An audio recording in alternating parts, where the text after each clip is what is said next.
एकता का प्रकाश इतना शक्तिशाली है, एकता का प्रकाश इतना शक्तिशाली है कि वह संपूर्ण पृथ्वी को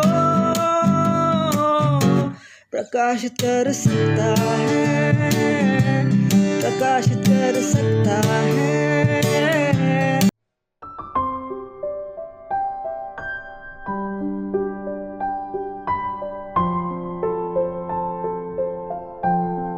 नमस्कार विद्यार्थी मित्र मैत्रिणींनो, या सेशन मध्ये तुमचं स्वागत आहे.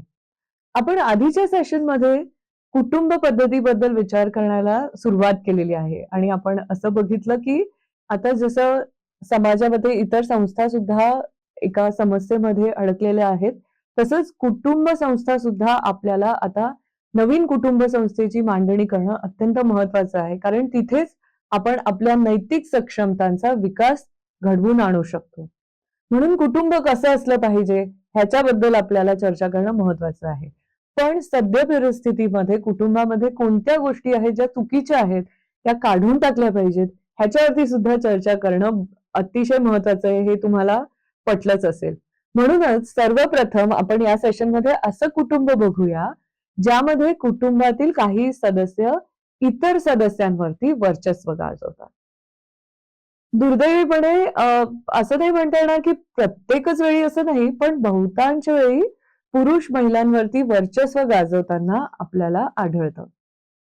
इथे काय होतं मग की महिलांना कौटुंबिक निर्णय घेणं किंवा महत्वाची कौटुंबिक कामे करण्यासाठी किरकोळ भूमिका दिली जाते. महिलेला सांगितलं जातं की तुझं एवढंच काम आहे, चूल आणि मूल, त्याच्या व्यतिरिक्त तू आजूबाजूला कुठेही बघायचं नाही.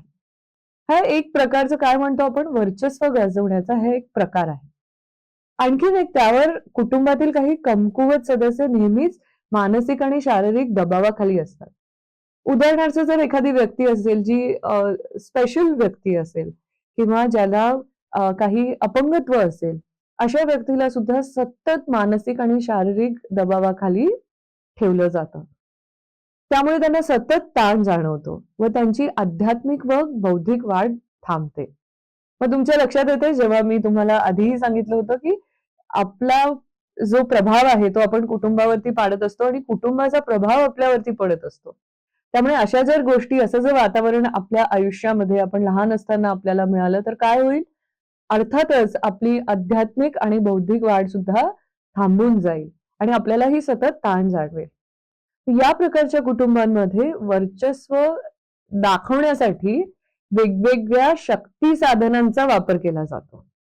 इन्स्ट्रुमेंट्स ऑफ पॉवर इंग्रजीमध्ये जर आपण त्याचा विचार केला तर हा शब्द आपण वापरू शकतो, इन्स्ट्रुमेंट्स ऑफ पॉवर. उदाहरणार्थ कुठली आहेत हे जी साधनं आहेत ती कुठली आहेत? तर 4 प्रकारची साधनं आहेत. पहिला आहे पैसा, अर्थातच. दुसरं आहे शारीरिक बळ.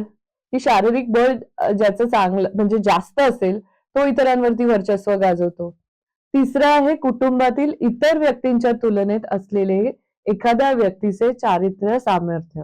एखादा व्यक्ती खूप अतिशय नावाजलेला असतो त्या कम्युनिटीमध्ये किंवा समाजामध्ये आणि त्यामुळे त्या व्यक्तीला वाटतं की मी अतिशय चांगला आहे, इतरांपेक्षा मी अतिशय बलशाली आहे.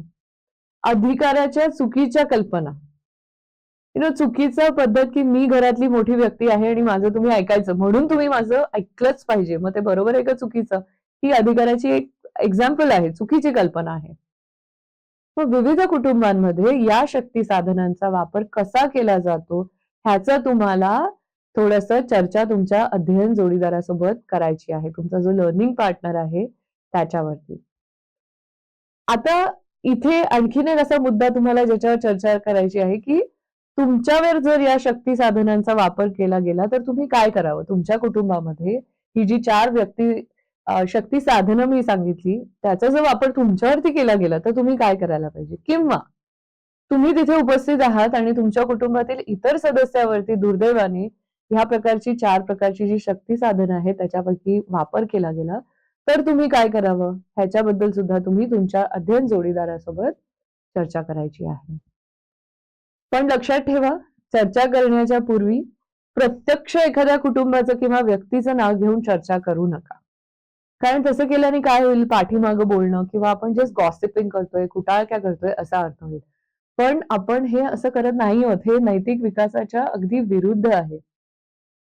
दुसरं म्हणजे आणखीन कुठली चर्चा करत असताना तुम्हाला 2 गोष्टी टाळायला पाहिजे. त्या म्हणजे पहिली म्हणजे अतिशयोक्ती. काहीतरी भयंकर जी गोष्ट ऍक्च्युअली घडत नाही ती गोष्ट एखादी छोटीशी गोष्ट असेल ती मोठी करायची किंवा तर्कशून्य सामान्यीकरण की सगळीकडे हे असंच होतं. हे सगळं असंच असणार आहे. हे सगळीकडे असंच होणार आहे. अशा प्रकारची चर्चा प्लीज तुम्ही करू नका. आपला फोकस काय आहे ह्या चर्चेमागचा, की कुटुंबामध्ये काही व्यक्ती ही जी 4 शक्ती साधनं आहेत, त्या शक्ती साधनांचा वापर करून कशा पद्धतीने कुटुंबातील इतर व्यक्तींवरती वर्चस्व गाजवतात. म्हणूनच अतिशयोक्ती करणं हे चुकीचं ठरेल. जसं मी आत्ताच जस्ट तुम्हाला सांगितलं, की अतिशयोक्ती म्हणजे एखादी गोष्ट प्रमाणाबाहेर मोठी आहे किंवा अगदी लहान आहे असं दाखवणं. म्हणजे उदाहरणार्थ असं म्हणणं, की घरात घरगुती हिंसाचार होतो तेव्हा संपूर्ण गाव बायकोचं रडणं ऐकत असतं. हे शक्य आहे का? ही अतिशयोक्ती झाली. सामान्यीकरण म्हणजे जनरलायझेशन. कुठलाही पुरावा नसतो, काही नसतं, पण असंच म्हणायचं, की यु नो या कम्युनिटीची मुलं आहेत आणि ते अशा प्रकारची पूजा अर्चा करतात आणि म्हणून ते इतर मुलांना त्रास देतात. म्हणून काय म्हणायचं, की या कम्युनिटीची जी मुलं आहेत ती सर्वच मुलं सर्वांना त्रास देतात. दिस इज जनरलायझेशन. म्हणूनच लक्षात ठेवा, की आपण काही कुटुंबातील व्यक्तींबद्दल चर्चा करतोय, राक्षसांबद्दल नाही. हे महत्वाचं आहे. तुम्ही प्रत्यक्ष माणसांबद्दल चर्चा करत आहात. तर माणसांकडे ही मूलभूत शालीनता असते. म्हणूनच अतिशयोक्ती टाळा. प्रत्यक्षात ना परिस्थिती असतात टोकाच्या, नो डाऊट अबाउट इट. पण त्या कमी असतात. आणि त्यांच्यावरती नुसती चर्चा केल्याने आपल्याला हे जे कुटुंबाचे शक्तिसाधनं आहेत 4 त्याच्याबद्दल आपल्याला काही नीट समजणार नाहीये किंवा त्याच्याबद्दल ज्या इन्साइट्स आहेत, अंतर्दृष्टी सुद्धा आपल्याला मिळवता येणार नाहीये. म्हणून चर्चा करताना तुम्हाला काय करायचं आहे? चर्चा करताना तुम्हाला ही जी 4 शक्ती साधनं दिलेली आहे, पैसा, शारीरिक बळ, स्वतःच्या चारित्र्याचं सामर्थ्य आणि तिसरं आहे अधिकाराच्या चुकीच्या कल्पना. ह्याच्याबद्दलच तुम्हाला चर्चा करून समजून घ्यायचं आहे, की यामुळे कुटुंबामध्ये चुकीच्या गोष्टी कशा घडतात. This is the end of your session. Let us meet in the next session. Thank you.